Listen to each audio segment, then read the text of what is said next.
Sekalian bertanya Ustazah, jika bak tempat air untuk mandi kena tangan kita yang hendak mandi wajib, hukum airnya gimana Ustazah? Apakah masih suci mensucikan? Nah ini saya garis bawahi, kakak bilang hendak mandi wajib. Berarti belum melaksanakan proses mandi wajib, baru mau. Berarti kan belum ada niat mandi wajib ya. Misalkan ini mau mandi wajib, tapi belum ya, belum niat. Nah pas sebelum mandi wajib, tangan masuk nih, misalkan ke bak mandi, dan bak mandinya misalkan kurang dari 2 kula, cuci tangan dulu misalnya. Tapi ini niatnya bukan niat mandi wajib ya, cuci tangan aja gitu, masukin tangan ke dalam bak tersebut.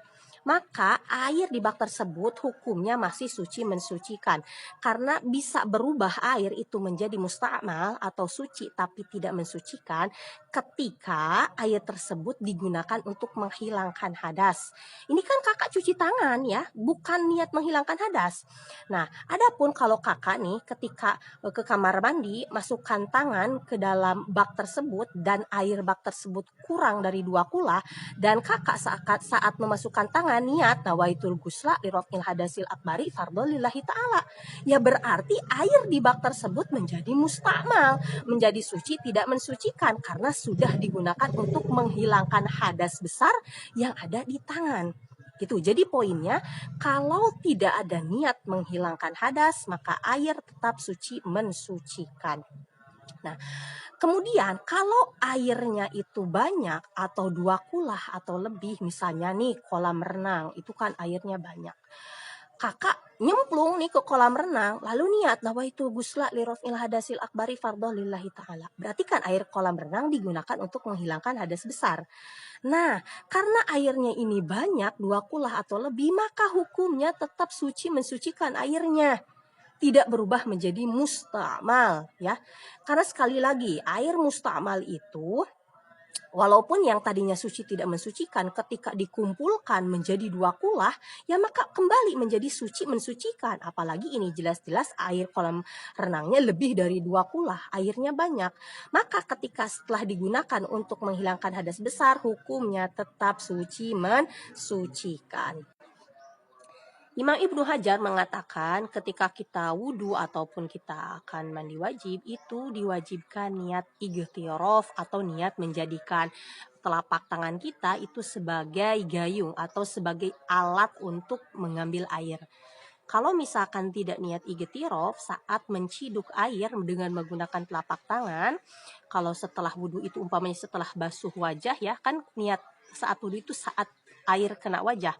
Jadi kan kalau setelah basuh wajah berarti kita sudah masuk di proses wudhu ya, proses menghilangkan hadas kecil. Maka setelah basuh wajah kemudian kita menciduk air di bak umpamanya tanpa niat ightirof, maka itu air yang di tangan menjadi mustakmal ya.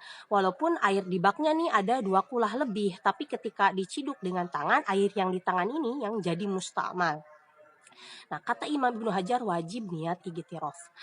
Dan ketika mandi wajib pun sama, ketika kita mau mandi wajib, misalkan kita tidak ada gayung umpamanya, dan kita ingin mandi wajibnya itu menggunakan tangan kita sebagai media atau alat untuk mengambil air. Nah ini umpamanya ya, memang lagi gak ada gayung gitu, jadi pakai tangan ciduknya. Maka saat mengambil air menggunakan tangan itu harus niat ightirof.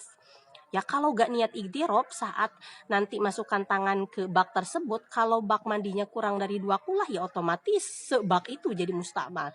Tapi kalau bak mandinya ini 2 kulah atau lebih, yang di bak mandi sih tetap suci mensucikan, tapi yang di tangan ini nih jadi mustakmal. Nah, jadi mau airnya banyak atau sedikit, kata Imam Ibnu Hajar wajib niat ightirof.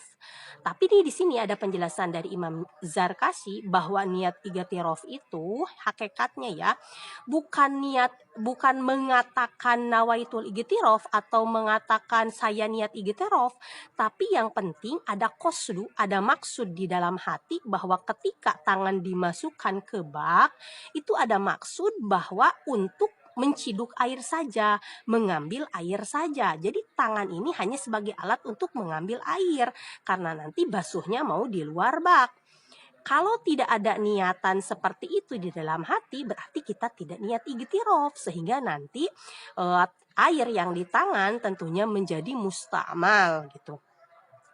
Jadi yang penting pokoknya kalau ada maksud di dalam hati, pas nyiduk ada maksud, saya nih nyiduk tuh maksudnya mau ngambil air aja, nanti basuhnya mau di luar bak. Nah, berarti itu niat iktiraf, sehingga air yang di tangan hukumnya tetap suci mensucikan, sehingga mandi wajibnya sah dan juga wudunya sah.